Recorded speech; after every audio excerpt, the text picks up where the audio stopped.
Hello students, मैं Mohit Mishra Alpha Computer Institute of Technology की तरफ से लेके आ चुका हूं एक और न्यू वीडियो, जिसके अंदर मैं आज आपको समझाने वाला हूं कंप्यूटर लैंग्वेज के बारे में। दोस्तों, जैसा कि आज के टाइम में सबसे जरूरी कंप्यूटर हो गया है, हर जगह कंप्यूटर की नीड हो रही है। हर स्टूडेंट चाहता है कि मैं जो कंप्यूटर पढ़ रहा हूँ, मैं कंप्यूटर इंस्टीट्यूट में जाकर सीख रहा हूँ, उस चीज के बारे में मुझे ज्ञान हो। बहुत सारे स्टूडेंट्स कंप्यूटर इंस्टीट्यूट जाते हैं, बट क्या होता है, वहां पर अधूरा ज्ञान मिल पाता है। लैब कर ली, थ्योरी समझी नहीं, या फिर थ्योरी कर ली, लैब समझी नहीं। बहुत सारे कंप्यूटर जो सेंटर होते हैं बच्चों, वो क्या करते हैं, आपको कि एक कॉपी दे देते हैं कि आप लिखते रहो लिखते रहो लिखते रहो, और लैब में बैठा देंगे, आपसे टाइपिंग करवा देंगे, वर्ड करवा देंगे, एक्सेल करवा देंगे, और आपको 1 साल का प्रमाण पत्र देके भेज देंगे। बट बच्चों, कहीं ना कहीं वो इंटरव्यू टाइप से या फिर बेसिक्स नॉलेज होती है, वो आपकी बहुत कमजोर हो जाती है, जिसमें आप कंप्यूटर को समझ ही नहीं पाते हैं कि कंप्यूटर होता क्या है। तो हम सीरीज वाइज एक वीडियो लेसन लेके आए हैं, जिसमें आप डेफिनेशन के तौर पर कंप्यूटर को मजबूत कर सकते हैं। अगर आप 10th-12th के स्टूडेंट्स हैं कंप्यूटर साइंस से, या फिर किसी अदर स्ट्रीम से पढ़ाई कर रहे हैं, और कंप्यूटर का सब्जेक्ट आपका बहुत कमजोर है, और कंप्यूटर के बेसिक्स ही कमजोर है, तो बेसिक्स कमजोर हमारी तरफ से नहीं होगा। बेसिक को हम लेके आए बहुत ही स्ट्रॉन्ग वीडियो, जिसमें आप अपने कंप्यूटर का बेसिक कवर कर सकते हैं। हमने छोटे छोटे कई लेसन पर वीडियो दिए हैं, जैसे सॉफ्टवेयर क्या होता है, मेमोरी क्या होती है, कंप्यूटर क्लासिफिकेशन ऑफ कंप्यूटर क्या होता है, और जनरेशन ऑफ कंप्यूटर क्या होता है, कंपोनेंट्स ऑफ कंप्यूटर क्या होता है। इसकी सारी लेसन वाइज वीडियो जो आपके सिस्टम पर पड़ी हुई है, यूट्यूब चैनल पर पड़ी हुई है, आप वहां पर जाकर विजिट करके इन्हें पढ़ सकते हैं, आसानी से देख सकते हैं। उसी सीरीज की आज एक वीडियो हम लेकर आए हैं बच्चों, जिस वीडियो का नाम है कंप्यूटर लैंग्वेज। अगर आपको हमारी वीडियो अच्छी लग रही है, पुरानी वीडियो आपने नहीं देखी है तो देख लीजिए, और आप पहले से देख रहे हैं तो धन्यवाद, और बने रहिए हमारी इस वीडियो में। और आज हम आपको बताएंगे कंप्यूटर लैंग्वेज के बारे में। तो बिना देरी का समय गंवाए, बिना देरी करते हुए करते हैं स्टार्ट आज का lesson, computer language. Computer language बच्चों क्या होती है, तो जैसा कि आपने सुना होगा कि हिंदी, अंग्रेजी, मैथ, बायोलॉजी एक भाषा है, आपके सब्जेक्ट है, इस सब्जेक्ट लैंग्वेज है। ऐसे ही आप देश के हिसाब से जाओ, यूएस के अंदर आपको इंग्लिश बोली जाती है, चाइनीज के अंदर चाइनीज बोली जाती है, रसिया के अंदर रसियन बोली जाती है। तो कई प्रकार की लैंग्वेज होती है। भारत के अंदर हिंदी, अंग्रेजी, बंगाली, मराठी, उर्दू, बहुत सारी लैंग्वेज जो है वो देखने को मिल जाएंगी। तो ये क्या है, हमारी भाषाएं, ह्यूमन की भाषाएं हैं, एक दूसरे से बातचीत करने की लैंग्वेज है। जैसे आप पंजाब में पहुंच जाए तो आप किस भाषा में बात करते हैं, पंजाबी। जैसे आप गुजरात में पहुंच जाए तो गुजराती भाषा का यूज करते हैं। उत्तर प्रदेश में आ जाए तो आप हिंदी भाषा का यूज करते हैं, केरला में पहुंच जाए तो अंग्रेजी भाषा का यूज करते हैं। तो ये क्या है बच्चों, ये एक भाषा है। आप इन तरह तरह की भाषाओं में जब अलग अलग प्रदेश के अंदर यूज कर सकते हो अपने बात करने के तरीके में, तो जो कंप्यूटर होता है उसने भी अपनी बात करने के तरीके में अपनी लैंग्वेज का यूज किया है। डियर स्टूडेंट्स, कंप्यूटर ने भी अपने बात करने के तरीके के लिए अपनी लैंग्वेज को चुना है। कंप्यूटर क्या कहता है कि जब हम बात करेंगे तो हम अपने अंदाज में करेंगे। आप बात करते हो किसी अदर व्यक्ति से तो अपने अंदाज में बात करते हो, उसी प्रकार से कंप्यूटर ने कहा कि हम जब बात करेंगे तो अपनी भाषा में बात करेंगे। तो कंप्यूटर की अपनी खुद की भाषा है, जो कुछ इस प्रकार से है। कंप्यूटर 3 भाषाओं पर काम करता है, एक मशीन लैंग्वेज, एक असेंबली लैंग्वेज, एक high level language. Computer language are 3 type. Number 1 machine language, number 2 पहली हो गई मशीन लैंग्वेज, दूसरी हो गई असेंबली लैंग्वेज हो गई, और तीसरी जो हो गई वो हो गई हाई लेवल लैंग्वेज। सबको आपको समझ में आया होगा। तो कंप्यूटर 3 प्रकार की भाषा समझता है। क्या होता है, मैं आपको बताऊं मशीन लैंग्वेज क्या होती है। तो जो मशीन लैंग्वेज होती है, इसके अंदर 0,1 का एक कोड होता है। 0,1 का क्या होता है, कोड होता है। कैसा कोड होता है, जब भी आप कंप्यूटर को किसी भी प्रकार का निर्देश देते हैं, hello, hi, good morning, good evening, good night, good afternoon, कुछ भी लिख रहे हैं, कंप्यूटर को कोई वीडियो प्ले करवा रहे हैं, कंप्यूटर से कोई ऑडियो बुलवा रहे हैं, ऑडियो रिकॉर्ड कर रहे हैं, किसी भी प्रकार की डेटा का कंप्यूटर में यूज कर रहे हैं, तो कंप्यूटर आपकी भाषा नहीं समझता। तो कंप्यूटर क्या समझता है, तो कंप्यूटर वहां समझता है अपनी भाषा, जो कंप्यूटर की खुद की भाषा है, जिसे हम बोलते हैं मशीन लैंग्वेज। मशीन लैंग्वेज है computer programming language, computer readable language, computer द्वारा पढ़ी जाने वाली लैंग्वेज जो होती है, वो हमारी कौन सी लैंग्वेज होती है, मशीन लैंग्वेज होती है स्टूडेंट्स। मशीन लैंग्वेज कंप्यूटर की मातृभाषा है, जो सिर्फ 0,1 में होती है। जैसे हमारी मातृभाषा क्या है, हिंदी ऐसे कंप्यूटर की मातृभाषा क्या है? कंप्यूटर की जो मातृभाषा है वो है हमारी 0,1। कंप्यूटर चाहे बात करे, कंप्यूटर समझे, चाहे आउटपुट दे, वो सिर्फ एक ही भाषा में देता है जिसे बोलते हैं 0,1। तो डेफिनेशन के तौर पर बात करें तो डेफिनेशन कुछ इस प्रकार से होगी, machine language is a lowest level programming language. Machine level is a lowest level programming language written in binary। Written in binary. जो मशीन लैंग्वेज होती है वो लो लेवल लैंग्वेज होती है, इसका जो रिटन होता है वो बाइनरी में होता है, यानी 0,1 होता है। It is directly understood by the computer. इसको कंप्यूटर द्वारा डायरेक्टली समझा जा सकता है। नहीं आया समझ में? हिंदी भाषा में समझाऊं, कंप्यूटर की मशीन लेवल लैंग्वेज वह लेवल होती है जो एक लो लेवल लैंग्वेज होती है, इसे कंप्यूटर द्वारा सीधे समझा जा सकता है। इसे कंप्यूटर द्वारा सीधे समझा जा सकता है। तो आपको आई होप समझ में आई होगी कंप्यूटर की मशीन लैंग्वेज क्या होती है। Machine level language, machine level language एक लो लेवल लैंग्वेज होती है जो 0,1 के फॉर्मेट में होती है और जिसे कंप्यूटर द्वारा सीधे समझा जा सकता है। इसमें कोई अदर फॉर्मेट नहीं होता, 0,1 के अलावा कुछ भी नहीं होता, सिर्फ होता है 0 और 1, 0 और 1। आपको समझ में आया होगा। बच्चों बात करते हैं सेकंड प्रोग्रामिंग लैंग्वेज की। कंप्यूटर की सेकंड लैंग्वेज क्या है? सेकंड लैंग्वेज होती है असेंबली लैंग्वेज। सेकंड लैंग्वेज की बात करें वो होती है हमारी assembly language. What is assembly language? Assembly language क्या होती है बच्चों? असेंबली लैंग्वेज मशीन लैंग्वेज की तरह होती है। असेंबली लैंग्वेज किसकी तरह होती है? मशीन लेवल लैंग्वेज की तरह होती है, बस ये ह्यूमन फ्रेंडली वर्जन होता है। जो मशीन लेवल लैंग्वेज होती है, असेंबली लैंग्वेज होती है, वो क्या होती है? ह्यूमन फ्रेंडली वर्जन होता है। यानी मशीन लेवल लैंग्वेज का ही ह्यूमन फ्रेंडली वर्जन, जिसके अंदर ऐड, सब, मोप जैसे ऑप्शन होते हैं। इसमें क्या होता है? व्यक्ति आसानी से थोड़ा समझ सकता है। इसमें 0,1 तो होते हैं, साथ ही साथ छोटे छोटे न्यूमेरिक कोड भी होते हैं जिनके द्वारा थोड़ा समझना आसान हो जाता है, जिनके द्वारा थोड़ा समझना आसान हो जाता है। तो कह सकते हैं जो असेंबली लैंग्वेज होती है वो थोड़ी सी बढ़िया होती है बाइनरी लैंग्वेज के अपेक्षा, जिसे ह्यूमन द्वारा थोड़ा अंडरस्टूड किया जा सकता है। वो कंप्यूटर द्वारा सीधे अंडरस्टूड किया जा सकती थी, बट ये थोड़ी ह्यूमन द्वारा अंडरस्टूड किया जा सकती है क्योंकि इसके अंदर कुछ न्यूमेरिक कोड भी होते हैं, न्यूमेरिक कोड भी होते हैं अपेक्षा बाइनरी लैंग्वेज। तो अगर डेफिनेशन की तौर पर बात करें तो assembly language use symbolic codes. Assembly language use symbolic codes. It need an assembler to convert it into machine language.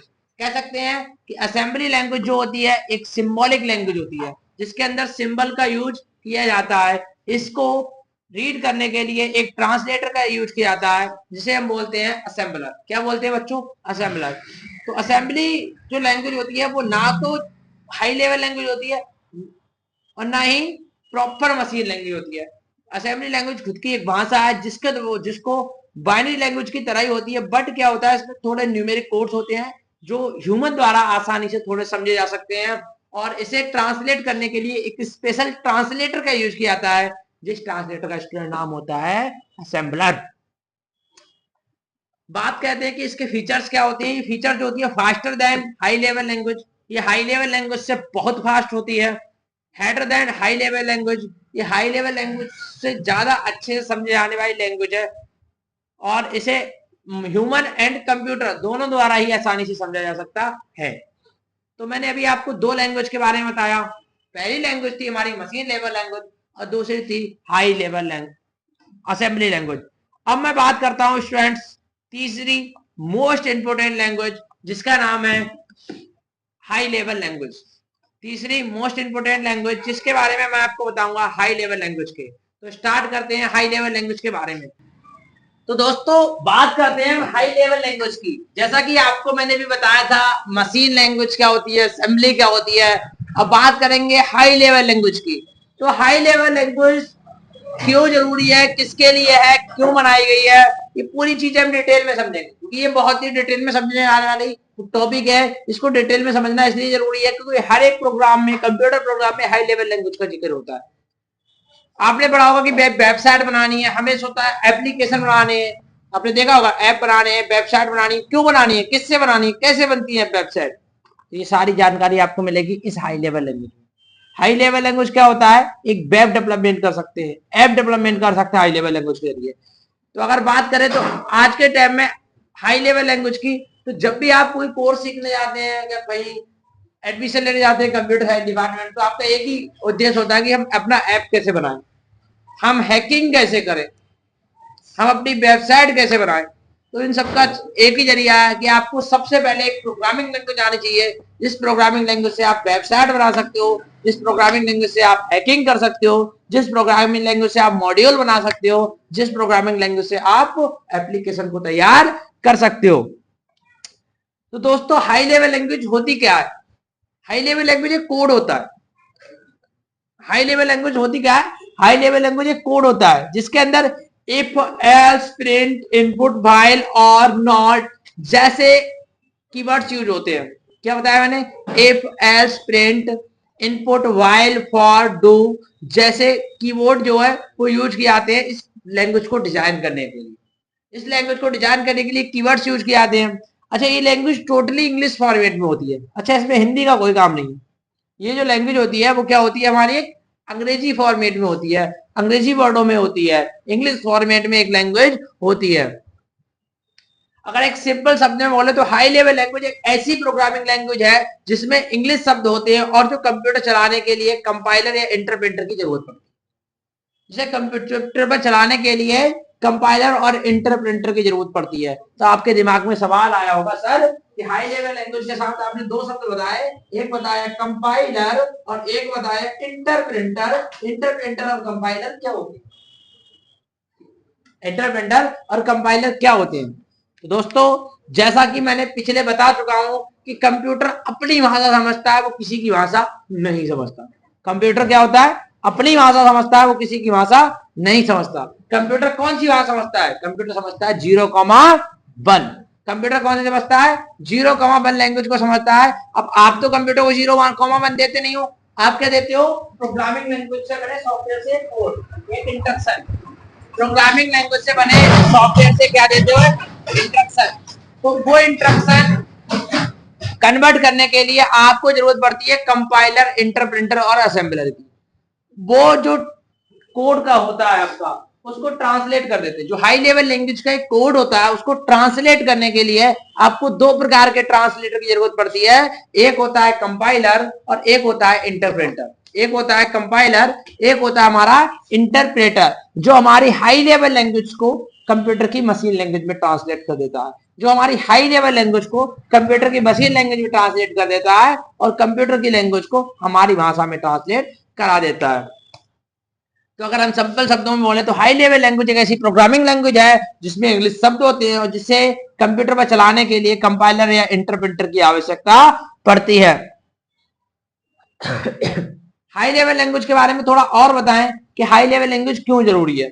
High level language जरूरी क्यों है, तो सबसे पहले तो easy to learn, easy to learn, पढ़ने में आसान, आप इसको बहुत जल्दी सीख सकते हैं। दूसरा है एरर हैंडलिंग। अगर आप 0,1 में कोई प्रोग्राम बना रहे हैं, आप इमेजिन कीजिए आपको 10 लिखना, 10 लिखने के लिए क्या करना पड़ेगा, जस्ट सिंपल 0,1 का कोड है 1010, ये 10 हो गया। 9 लिखने के लिए क्या लिखो, मैं 9 लिखना, तो जो बाइनरी लैंग्वेज में 9 लिखे जाएंगे वो 8001। अब कहोगे सर 7 कैसे लिखे जाएंगे, 7 लिखने के लिए 111। आपको कुछ समझ में नहीं आया होगा।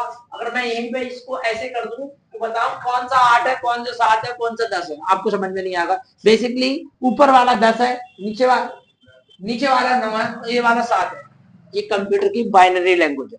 इसमें अगर आपसे कहा जाए कोड लिखना तो आप नहीं लिख सकते क्योंकि ये बहुत टफ होती है, बट ये कंप्यूटर द्वारा सीधी समझ जाने वाली भाषा होती है। तो बात करें हाई लेवल लैंग्वेज की, तो high level language easy to learn होती है, इसे आप आसानी से पढ़ सकते हो। एरर हैंडलिंग, इसमें कोई भी समस्या हो उसे आसानी से सॉल्व कर सकते हो। टाइम सेविंग, इसमें बहुत ज्यादा टाइम की सेविंग भी हो जाती है। अगर आप बाइनरी लैंग्वेज में लिखेंगे तो आपको कोड नहीं लिख मिलेगा, और इसमें कोड लिखेंगे तो बहुत जल्दी एक शॉर्ट टर्म में कोड लिख जाएगा। साथ ही साथ है प्रोग्रामर फ्रेंडली, प्रोग्रामर के लिए बहुत ही फ्रेंडली लैंग्वेज होती है। मेंटेनेंस बिग प्रोग्राम्स, इसमें बड़े से बड़े प्रोग्राम को आसानी से मेंटेनेंस किया जा सकता है। बात कही जाए यहाँ पे कि कौन कौन सी top 1 of the programming language है, अगर बात कही जाए आप कह सकते हो सर जैसे आपने इसका एग्जांपल बताया मशीन लैंग्वेज का 0,1 होती है, असेंबली लैंग्वेज खुद की एक लैंग्वेज होती है, उसे ट्रांसलेट करने के लिए असेंबलर की आवश्यकता होती है। तो सर हाई लेवल लैंग्वेज कौन सी होंगी, हम क्या समझेंगे, क्या एग्जांपल देंगे हाई लेवल लैंग्वेज में कि हाई लेवल लैंग्वेज कौन सी होती है, क्या होती है, कैसी होती है। डोंट वरी, मैं बताऊंगा आपको टॉप 10 हाई लेवल लैंग्वेज के बारे में। पहली होती है बच्चों पाइथन। पहली होती है पाइथन। जितने भी आप गेम खेलते हो पाइथन के अंदर डिजाइन किए जाते हैं। पाइथन के यूज करके बहुत सारे अच्छे अच्छे डैशबोर्ड गेम बैकग्राउंड में डिजाइन किया जाता है। तो पाइथन इजी लैंग्वेज है, इसे एआई एमएल डेटा साइंस में यूज किया जाता है। एआई आर्टिफिशियल लर्निंग में, मशीन लर्निंग में, डेटा साइंस में इसका उपयोग किया जा रहा है। तो भारत क्या विश्व की सबसे बढ़िया लैंग्वेज जो बन चुकी है वो बन गई है पाइथन। दूसरी लैंग्वेज है सी लैंग्वेज। सी लैंग्वेज ये सब प्रोग्रामिंग लैंग्वेज की बुनियाद है, मतलब सी लैंग्वेज से ही सारी प्रोग्रामिंग लैंग्वेज की शुरुआत हुई है। दूसरी होती है सी लैंग्वेज। तीसरी एक्सपेंसिव लैंग्वेज है जिसका नाम है सी प्लस प्लस। जितने भी आप गेम देखते हो, गेम्स हो गए, सॉफ्टवेयर हो गए, सिस्टम मेंटेनेंस हो गया, ये सी प्लस प्लस में बनते हैं। तो पाइथन बता दी मैंने, सी लैंग्वेज बता दी, सी प्लस प्लस बता दी। अगला है एंड्रॉइड ऐप जो डिजाइन करते हो, जावा। जावा का यूज करते हो एंड्रॉइड एप्स डिजाइन करने के लिए, बड़े बड़े एप्लीकेशन डिजाइन करने के लिए जावा का यूज किया जाता है। जावा स्क्रिप्ट वेबसाइट में एनिमेशन बटन इफेक्ट लगाने के लिए जावा स्क्रिप्ट यानी जेएस का यूज करते हो। पीएचपी वेबसाइट को बैकएंड तैयार किया जाता है वो पीएचपी लैंग्वेज से किया जाता है। पीएचपी भी एक हाई लेवल लैंग्वेज है। SQL, HTML, CSS, Fortran, COBOL, BASIC, ये सभी पहली हाई लेवल लैंग्वेज रही। ये सभी हमारी पहली हाई लेवल लैंग्वेज रही है। मैं अगर एक बार में रिपीट करना चाहूं तो Python, C language, C plus plus, Java, Python, JavaScript, PHP, SQL, HTML, CSS, Fortran, COBOL, BASIC जैसी हाई लेवल लैंग्वेज पहली हाई लेवल लैंग्वेज के अंतर्गत आती है। दोस्तों ये जो थी मैंने आपको हाई लेवल लैंग्वेज के बारे में बताया। मैंने ये भी बताया कंपाइलर का काम क्या होता है, इंटरप्रेटर का काम क्या होता है। कंपाइलर और इंटरप्रेटर क्या करते हैं, हमारी हाई लेवल लैंग्वेज को डायरेक्ट बाइनरी लैंग्वेज में कन्वर्ट कर देते हैं। अगर एक छोटे शब्दों में समझे तो मशीन लैंग्वेज कंप्यूटर वाला समझी जाने वाली सीधी लैंग्वेज होती है, और हाई लेवल लैंग्वेज यूजर द्वारा समझे जाने वाली एक अच्छी प्रोग्रामिंग लैंग्वेज होती है। बात करें कि हाई लेवल लैंग्वेज या मशीन लैंग्वेज में डिफरेंस क्या है। हाई लेवल लैंग्वेज एक सोर्स कोड के द्वारा बनाई जाती है, मशीन लैंग्वेज 0,1 के द्वारा बनाई जाती है। तो बच्चों ये थी कंप्यूटर प्रोग्रामिंग लैंग्वेज की क्लास। आपको कैसी लगी, कोई समस्या आई हो तो आप मुझे कमेंट करके बता सकते हैं। अगर इसके बारे में कुछ और जानना चाहते हो तब भी आप मुझे कमेंट कर सकते हैं। अगर वीडियो अच्छी लगी तो चैनल को सब्सक्राइब कर सकते हैं, लाइक कर सकते हैं, कमेंट कर सकते हैं। मैं आपको 10 क्वेश्चन देना चाहता हूं इसके, जो आप मेरे लिए आंसर दे सकते हैं कमेंट बॉक्स में। पहला क्वेश्चन होता है कि भारत की सबसे बेस्ट प्रोग्रामिंग लैंग्वेज कौन सी है। दूसरा क्वेश्चन है कंप्यूटर द्वारा समझे जाने वाली लैंग्वेज क्या है। तीसरा क्वेश्चन है असेंबली लैंग्वेज और मशीन लैंग्वेज में डिफरेंस क्या है। चौथा क्वेश्चन है असेंबली लैंग्वेज को ट्रांसलेट करने के लिए किस ट्रांसलेटर का प्रयोग किया जाता है। पांचवा क्वेश्चन है कंप्यूटर लैंग्वेज को कितने भागों में वर्गीकृत किया गया। छठा क्वेश्चन है कि कंप्यूटर द्वारा सीधी समझे जाने वाली लैंग्वेज कौन सी है। 7 नंबर क्वेश्चन है पीएचपी और एचटीएमएल में डिफरेंस क्या है। 8 नंबर क्वेश्चन है एप्लीकेशंस को बनाने के लिए, एंड्रॉइड एप्लीकेशन बनाने के लिए किस लैंग्वेज का यूज किया गया। और 9वां क्वेश्चन है सॉफ्टवेयर क्या होते हैं। और 10वां क्वेश्चन है सॉफ्टवेयर कैसे बनते हैं। आई होप आपको अच्छे से समझ में आया होगा। मिलते हैं आपसे अगली वीडियो में, तब तक के लिए जय हिंद जय भारत।